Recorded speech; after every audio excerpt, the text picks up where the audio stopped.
नमस्कार, प्रणाम। आप सभी का स्वागत है मेरे YouTube चैनल पे। दूसरा लेक्चर में हम लोग का लास्ट टॉपिक था और लैंगिक जनन की विशेषताएं, जो मैंने आपको करीब 7 से 8 और लैंगिक जनन की विशेषताएं बतलाए थे और ये भी बताए थे कि ये आपके एग्जाम के दृष्टिकोण से काफ़ी ज़्यादा इम्पोर्टेंट है। और क्वेश्चन भी बताए थे कि कैसे पूछता है, जिसमें क्वेश्चन बताए थे कि लैंगिक और लैंगिक जनन में 5-5 अंतर है। ये आपके पहला चैप्टर से लॉन्ग क्वेश्चन के रूप में पूछता है। और मैंने आपको बता दिया था और लैंगिक जनन की विशेषताएं। अगर आप और लैंगिक जनन की विशेषताएं जान गए तो आप लैंगिक जनन की विशेषताएं भी आसानी से लिख सकते हैं, क्योंकि उसका उल्टा हो जाएगा। आज हम लोग को पढ़ना है कि और लैंगिक जनन के प्रकार, जो और लैंगिक जनन होते हैं इनके कितने प्रकार होते हैं, तो हम लोग इसके बारे में पढ़ें। तो चलिए हम लोग वीडियो को मतलब अपने जो टॉपिक है उसको स्टार्ट करते हैं। तो हम लोग का सबसे पहले टॉपिक रहेगा टाइप्स ऑफ एसेक्सुअल रिप्रोडक्शन। अगर बात की जाए तो हम लोग का टॉपिक है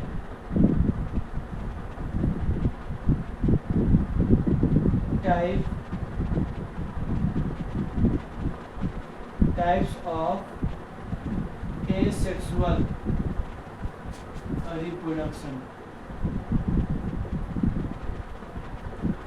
यानी इसको हिंदी में कह सकते हैं और लैंगिक जनन के प्रकार। तो आज हम लोग को देखना है कि और लैंगिक जनन जो होते हैं इसके कितने प्रकार होते हैं। तो अगर बात की जाए तो जो और लैंगिक जनन होता है इसको 6 भागों में बांट कर अध्ययन करते हैं। कितने भागों में बांट कर अध्ययन करते हैं जी? 6 भागों में। यानी इसका प्रकार की बात कीजिए तो इसका प्रकार कितना होता है? 6। अब देखिए इसमें कौन कौन होता है। पहला की अगर बात कीजिए तो पहला होता है आपका फ्यूजन होता है। पहला क्या होता है? फ्यूजन, जिसको हिंदी में आप क्या कह सकते हैं? विखंडन। क्या कह सकते हो? विखंडन। दूसरा होता है आपका बॉर्डिंग, जिसको हिंदी में आप कह सकते हैं मुकुलन। तीसरा होता है आपका फर्मेंटेशन,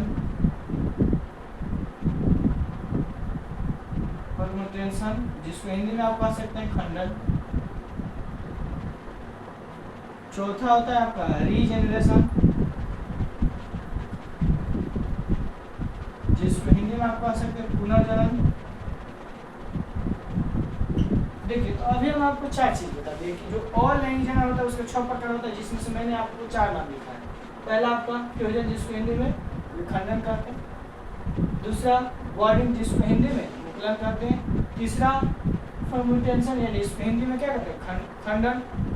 चौथा लिखे है रीजेनरेशन, जिसको हिंदी में क्या कहते हैं? पुनर्जनन। और पांचवा की बात की जाए तो पांचवा आपका होता है स्पुरुलेशन,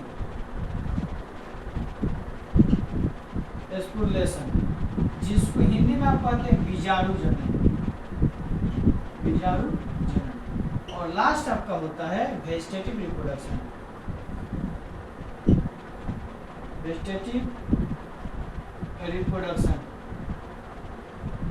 ये इसी को कहते हैं प्रोपोगेशन, वेजिटेटिव प्रोपोगेशन।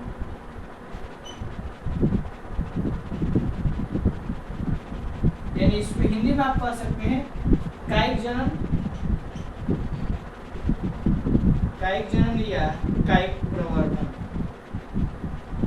तो अगर बात की जाए कि जो लैंगिक और लैंगिक जनन होते हैं इसके कितने प्रकार होते हैं, तो और लैंगिक जनन के 6 प्रकार होते हैं, जिसमें से पहला है आपका विखंडन, दूसरा है मुकुलन, तीसरा है खंडन, चौथा है पुनर्जनन और पांचवा है बीजाणु जनन और लास्ट है आपका कायिक जनन या प्रवर्धन। ये आपका और लैंगिक जनन के प्रकार हुए।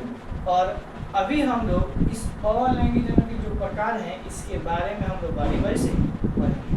तो उम्मीद करता हूँ कि और लैंगिक जनन के जो 6 प्रकार हैं आपको पता चल गया, आपको समझ में भी आ गया होगा कि इसके कौन कौन से प्रकार होते हैं। ठीक है, तो हम लोग पहला पढ़ेंगे विखंडन, फ्यूजन क्या है, विखंडन क्या है, इसके बारे में हम आपको बताएंगे, समझाएंगे और इसका भी प्रकार आपको बताएंगे और बारी से हम लोग उसके समझेंगे। तो चलिए हम लोग देखते हैं विखंडन आखिर है क्या। इसका परिभाषा हम लोग देखेंगे। तो बताइएगा, जब पेरेंट सेल डिवाइड होकर, यानी जब जनन कोशिका, या आप कह सकते हैं जब जनक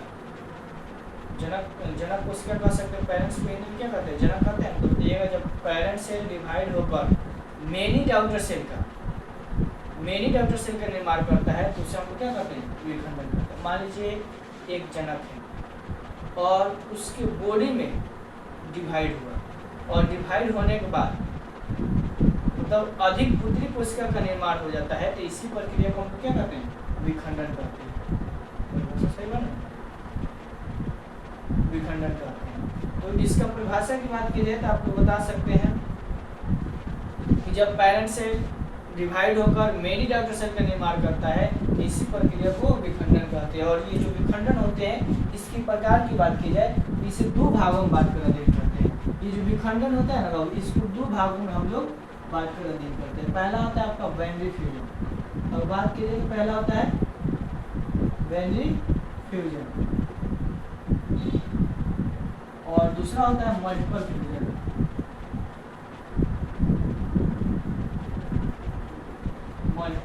बाइनरी फ्यूजन को हिंदी में आप कह सकते हैं द्विखंडन, इसको हिंदी में आप कह सकते हैं और द्विखंडन, द्विविखंडन भी कह सकते हैं। बाइनरी फ्यूजन को आप हिंदी में कह सकते हैं बहुविखंडन या खंडन। अगर बात की जाए तो बाइनरी फ्यूजन का अभी हम आपको बात की जाए तो अभी हम फ्यूजन का परिभाषा बताएं कि जब पैरेंट सेल डिवाइड होकर मेनी डॉटर सेल का निर्माण करता है तो उसे हम लोग फ्यूजन कहते हैं, यानी विखंडन कहते हैं। और ये जो विखंडन होते हैं इसके दो प्रकार होते हैं, एक बाइनरी फ्यूजन होता है और दूसरा मल्टीपल फ्यूजन होता है। बाइनरी फ्यूजन को आप द्विखंडन कह सकते हैं या द्विविखंडन भी कह सकते हैं, और जो मल्टीपल फ्यूजन होता है इसको हिंदी में बहुविखंडन कह सकते हैं। ठीक है, तो अब इसमें हम लोग इसका परिभाषा देखेंगे, समझेंगे बाइनरी फ्यूजन आखिर है क्या। ये बाइनरी फ्यूजन के बारे में हम लोग समझेंगे। तो बताइएगा जब पेरेंट सेल डिवाइड होकर, परिभाषा रहेगा लेकिन थोड़ा सा चेंजिंग रहेगा, वर्ड वही रहेगा लेकिन आपको थोड़ा सा चेंजिंग आपको इसमें नजर आएगा। तो इसके परिभाषा बताइएगा द्विविखंडन या द्विखंडन का कि जब पेरेंट सेल डिवाइड होकर दो पुत्री कोशिका यानी दो डॉटर सेल का निर्माण करता है, एक ही जैसे दोनों डॉटर सेल रहेगा। देखिए द्वि मतलब दो खंडन होगा और बहु मतलब बहुत ज्यादा खंडन होगा। इसको बताइएगा जब पेरेंट सेल डिवाइड होकर दो समान पुत्री कोशिका का निर्माण करता है, इसी प्रक्रिया को हम क्या कहते हैं, द्विखंडन कहते हैं, बाइनरी फ्यूजन कहते हैं। अभी हम आपको इसका चित्र बनाएंगे और चित्र बनाकर आपको समझाएंगे कैसे। पहले परिभाषा सुनिए, बाइनरी फ्यूजन की परिभाषा की बात कीजिए, जब पैरेंट सेल डिवाइड होकर दो समान पुत्री कोशिका का निर्माण करते हैं, यानी दो समान डॉटर सेल का निर्माण करते हैं, इसी प्रक्रिया को हम लोग क्या कहते हैं, बाइनरी फ्यूजन कहते हैं। जैसे में देखिए, मान लीजिए ये अमीबा है, एग्जाम्पल में आप समझिए, ये मान लीजिए ये जो आपको स्ट्रक्चर दिखाई दे रहा है ये किसका है, अमीबा। किसका है, अमीबा। और इस अमीबा में चेंजिंग होगा, परिवर्तन होगा। सबसे पहले आपको ऐसा अमीबा दिखाई देगा और उसके बाद ये जो आपको अमीबा आप दिखाई देगा ना, इसमें अब थोड़ा सा आपको परिवर्तन सा नजर आएगा। ये जो इसका केंद्रक है ना, केंद्रक थोड़ा सा आपको डेवलप होते हुए नजर आएगा। ठीक है, सबसे पहले ये पैरेंट सेल है, पैरेंट सेल का जो न्यूक्लियस है ना केंद्रक, इसमें क्या हुआ, वृद्धि हुआ। और इसमें क्या होता है, जब जनक कोशिका दो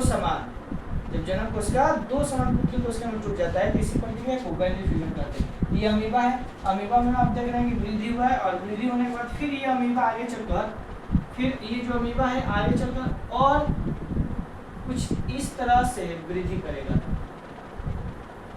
कुछ इस तरह से वृद्धि करेगा। और ये जो इसका न्यूक्लियस है, केंद्रक है, ये कुछ ऐसे वृद्धि करेगा। और ऐसे वृद्धि करने के बाद ये बीच में से क्या हो जाएगा जी, डिवाइड हो जाएगा। ये बीच में से क्या हो जाएगा, डिवाइड हो जाएगा। एक यहाँ से एक आपका एक और अमीबा का निर्माण हो जाएगा और यहाँ से एक और एक अमीबा का निर्माण हो जाएगा। और दोनों का आप देखिएगा तो दोनों क्या होंगे जी, एक समान होंगे। ये जो केंद्रक है अमीबा का, ये क्या होंगे जी, यहाँ से डिवाइड हो जाएंगे। डिवाइड होने के बाद यहाँ पे एक और न्यूक्लियस का निर्माण करेगा, दो यहाँ पे न्यूक्लियस बन जाएंगे। और ये दोनों को आप देख रहे हैं कि दोनों एक समान है, दोनों क्या है जी, एक समान है। आप इसको क्या कहिएगा, ये किसका चित्र है, अमीबा का। और अंदर वाले को आप क्या कहिएगा, केंद्रक।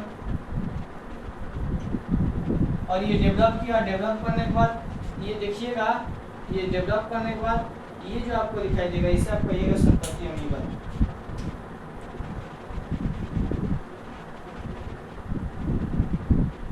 आप एक बार परिभाषा पर ध्यान से सुनिए, उसके बाद ये चित्र पे आप समझिए। अगर बात की जाए तो परिभाषा बैनिक फ्यूजन बताएं कि जब जनक कोशिका दो समान, ये देखिए वृद्धि कर रहा है, जब जनक कोशिका दो समान, यहाँ पे देखिए तो दो समान एक ही जैसे, दोनों क्या है जी, एक ही जैसे समान है, मतलब एक ही जैसे बराबर है, दो समान पुत्री कोशिका में डिवाइड होता है। इसी प्रक्रिया को हम लोग क्या करते हैं, बैनिक फ्यूजन करते हैं। उम्मीद करता हूँ कि आपको बैनिक फ्यूजन समझ में आ गया होगा। तो अगला हम लोग देखेंगे मल्टीपल फ्यूजन। तो इसको हम थोड़ा सा मतलब थोड़ा सा आपको घर पर ट्राई कीजिएगा तो आपको भी ये समझ में आ जाएगा। परिभाषा अगर आपको समझ में आ गया तो समझिए कि इसका एग्जाम्पल भी आप आसानी से बना सकते हैं। परिभाषा क्या बताएं, जब जनक कोशिका दो समान, तो दोनों एक ही समान जैसे रहेंगे, दो समान पुत्री कोशिका में विभाजन होगा, तो इसी प्रक्रिया को हम लोग विखंडन करते हैं, जैसे मैं आपको चित्र बनाकर आपको दिखाए हुए। ठीक है, तो अब हम लोग पढ़ेंगे मल्टीपल फ्यूजन। उम्मीद करता हूँ कि बैनिक फ्यूजन आपको समझ में आ गया होगा। देखिए आपके एनसीईआरटी के दृष्टिकोण से केवल आपका बैनिक फ्यूजन में परिभाषा ही है, लेकिन अगर ऐसे देखा जाए तो बैनिक फ्यूजन के आगे चलकर इसका 4 भाग हो जाते हैं, और चारों के बारे में आपको बारी से पढ़ना है, तो हम आपको पढ़ाएंगे नहीं, लेकिन इसका टेलीग्राम पे इसका जो PDF है ना वो हम आपको प्रोवाइड कर देंगे, आप उसको देख लीजिएगा। ठीक है, तो अगला हम लोग का टॉपिक है मल्टीपल फ्यूजन यानी बहुविखंडन। बहुविखंडन की बात की जाए तो आप लोग यहाँ पे हिंदी में ही देखिए बहु मतलब बहुत ज्यादा। इसका परिभाषा बताइएगा, जब जनक कोशिका विभाजित होकर दो या दो से अधिक, मान लीजिए कोई जनक कोशिका है वो विभाजित हो रहा है, और विभाजित होने के बाद दो या दो से अधिक पुत्री कोशिका का निर्माण कर रहा है, तो इसी प्रक्रिया को हम लोग क्या करते हैं, मल्टीपल फ्यूजन करते हैं। उम्मीद करता हूँ कि मल्टीपल फ्यूजन आप लोगों को समझ में आ गया होगा। एक बार और सुनिए, मल्टीपल फ्यूजन का परिभाषा बता सकते हैं कि जब जनक कोशिका विभाजित होकर दो या दो से अधिक पुत्री कोशिका का निर्माण करता है, उसे बहुविखंडन कहते हैं। जैसे मैं आपको बता सकते हैं, कॉर्क बता सकते हैं, प्रोटोजोआ बता सकते हैं, प्लाज्मोडियम बता सकते हैं। ये आपका बैनिक फ्यूजन का ये आपका फ्यूजन का प्रकार था, जो दो था, दोनों को मैंने बारी से आप समझा दिया। और हम लोग का दूसरा टॉपिक है बाबू, ये सेक्सुअल रिप्रोडक्शन का पहला टॉपिक था प्रकार, हम लोग का दूसरा है बॉडिंग। केवल इसका परिभाषा बताकर आपको लाने देंगे, और इसका एग्जाम्पल, जिसको हिंदी में क्या कहते हैं, मुकुलन। बॉडिंग की बात की जाए, मुकुलन की बात की जाए तो परिभाषा बताइएगा, यह एक प्रकार का अलैंगिक जनन होता है। यह एक प्रकार का अलैंगिक जनन होता है जिसमें वर्ड के द्वारा, देखिए अब एक वर्ड आ गया वर्ड, आखिर वर्ड को हिंदी में क्या कहते हैं, मुकुल, ये इसी को कली कह सकते हैं।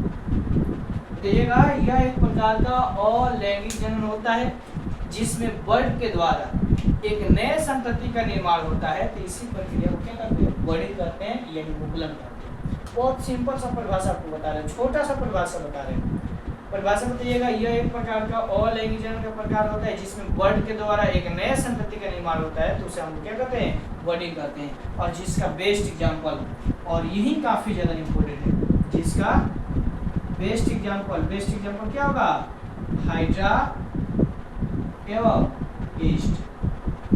इसका बेस्ट एग्जाम्पल क्या होगा, हाइड्रा और ईस्ट। और ये इतना ज्यादा इंपॉर्टेंट है ना बाबू, इतना ज्यादा इंपॉर्टेंट है जिसका जवाब नहीं, ये आपके एग्जाम में बार बार पूछता है, एक बार नहीं अनेक बार ये पूछता है। क्या पूछता है, ये दिया रहेगा मुकुलन की प्रक्रिया किसमें होगा, और सबसे ज्यादा आपका यही दिया रहता है ऑप्शन, ईस्ट सबसे ज्यादा।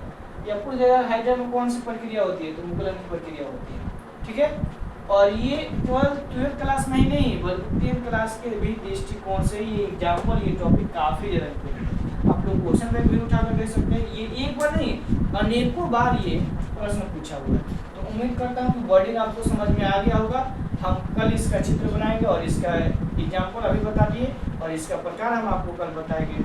और उम्मीद करते हैं कि कल हम आपको सेक्सुअल रिप्रोडक्शन का जितने भी प्रकार है उसको हम कंप्लीट करा देंगे। ठीक है, तो आज के लिए बस हम लोग इतने देते हैं। जय हिंद, जय भारत।